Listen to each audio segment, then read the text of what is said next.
Buen día para todos. El día de hoy vamos a hablar sobre el síndrome de Cushing. El síndrome de Cushing, como sabemos, es el conjunto de síntomas y signos caracterizados por la exposición prolongada a corticosteroides, principalmente cortisol.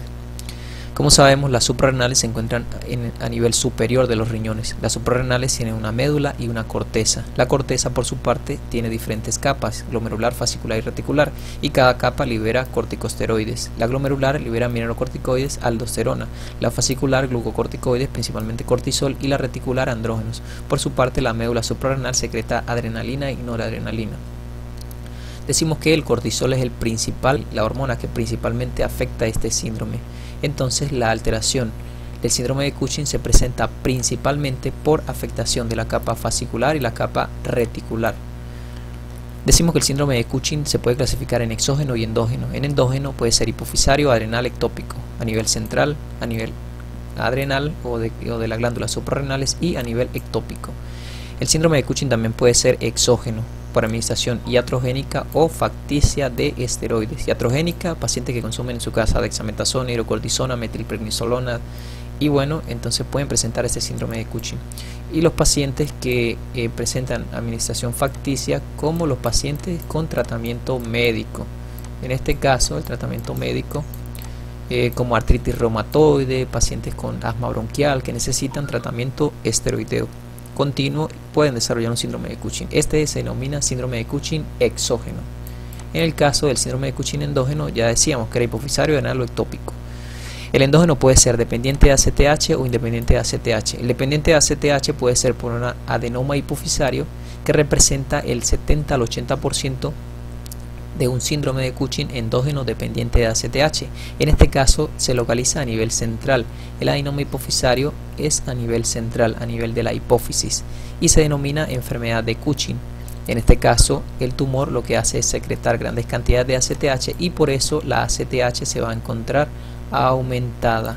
Se va a encontrar aumentada la ACTH. ¿Qué pasa?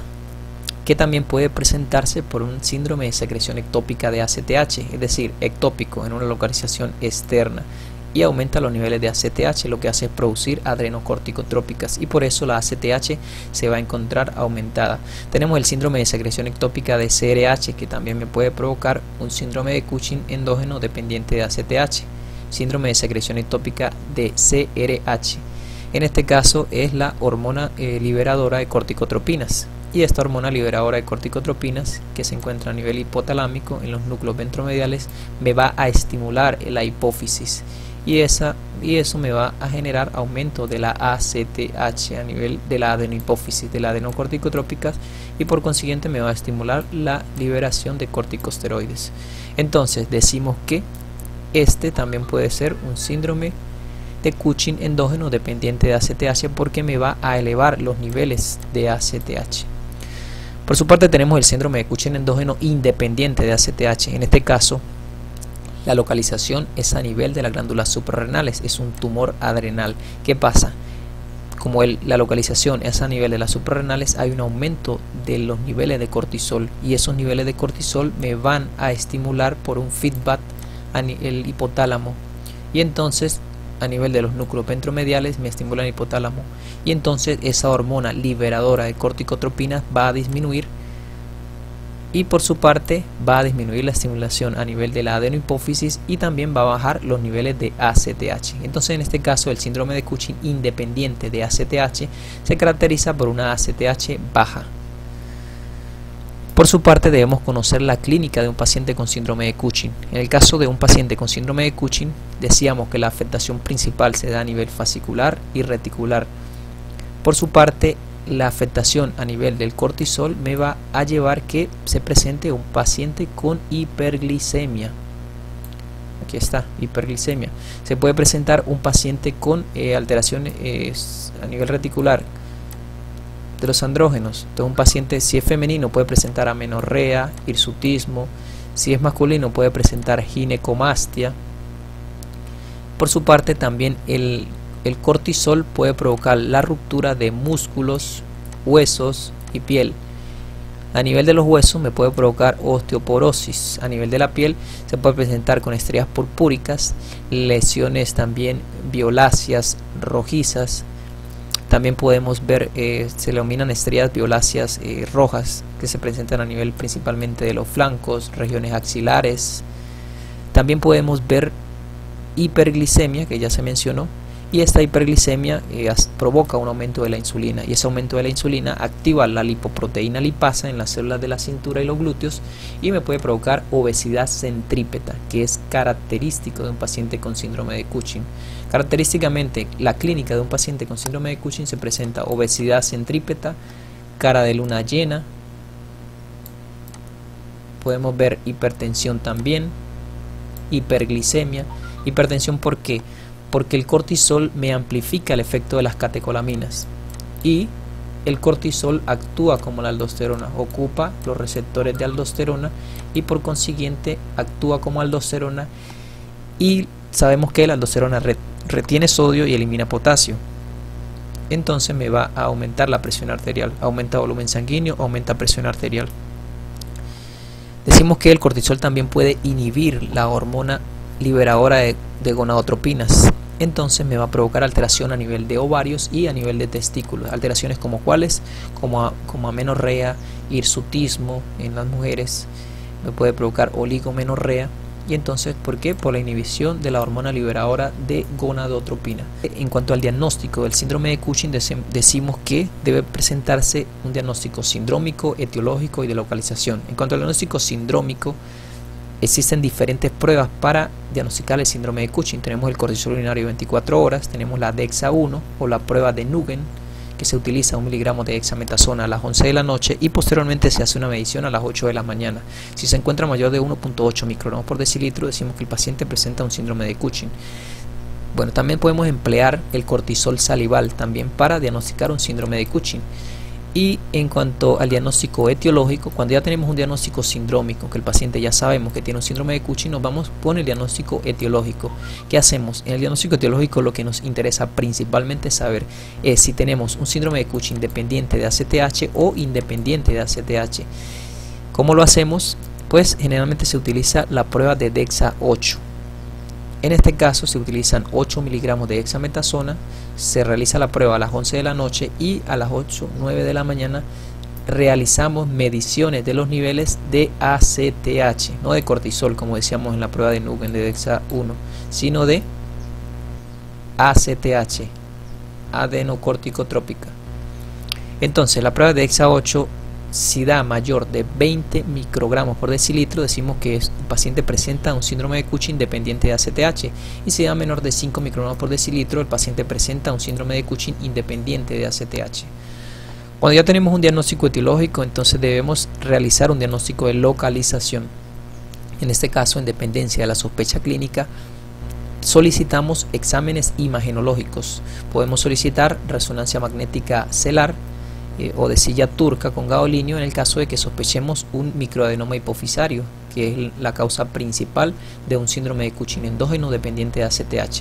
Podemos solicitar un TAC pulmonar si sospechamos un carcinoma pulmonar indiferenciado de células pequeñas, que es la causa principal de un síndrome de secreción ectópica de adenocorticotrópicas. En el caso del síndrome de Cushing, el tratamiento generalmente es quirúrgico. Se puede utilizar en el caso de la enfermedad de Cushing, el tratamiento de elección es la adenomectomía por vía transesfenoidal. Se puede utilizar otras opciones terapéuticas como la adrenalectomía bilateral en dependencia de la clínica del paciente, de la emergencia que presente y de la localización del tumor. También podemos utilizar tratamiento médico, medicamentos que actúen a nivel de la esteroidogénesis adrenal.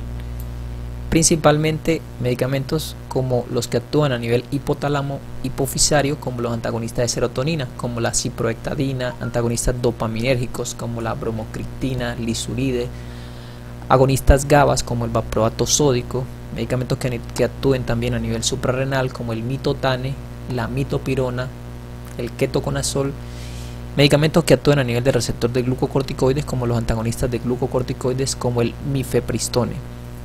Estas son algunas de las opciones terapéuticas que se pueden utilizar en el síndrome de Cushing. Muy bien, ahora vamos a analizar los siguientes cuadros clínicos. Mujer de 40 años con morfotipo Cushing que presenta los siguientes datos hormonales. Tiene cortisol libre urinario elevado, entonces ya tenemos un síndrome de Cushing. ACTH plasmática en 100 picogramos por mililitro. Lo normal es de 30 a 60. Está en 100, entonces ya tenemos un síndrome de Cushing endógeno ACTH dependiente. ¿Cuáles son las opciones? O que sea un adenoma hipofisario o un tumor ectópico. Entonces dice que con supresión de 8 miligramos de dexametasona, el cortisol plasmático basal era de 25 microgramos por decilitro y por dexa de 8 microgramos por decilitro. Entonces hubo una respuesta a la administración de dexa 8 y esto es característico de un adenoma hipofisario. Es característico entonces de un síndrome de Cushing endógeno ACTH dependiente, y la opción más adecuada sería un microadenoma hipofisario productor de ACTH. Segundo caso clínico. Ante el hallazgo de hipercortisolismo se plantean los siguientes test diagnósticos con los siguientes resultados.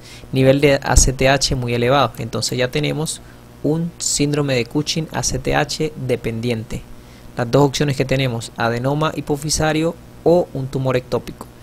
Se dice que la respuesta del cortisol a las dosis altas de dexametasona a la dexa 8 es negativa, hay ausencia de respuesta.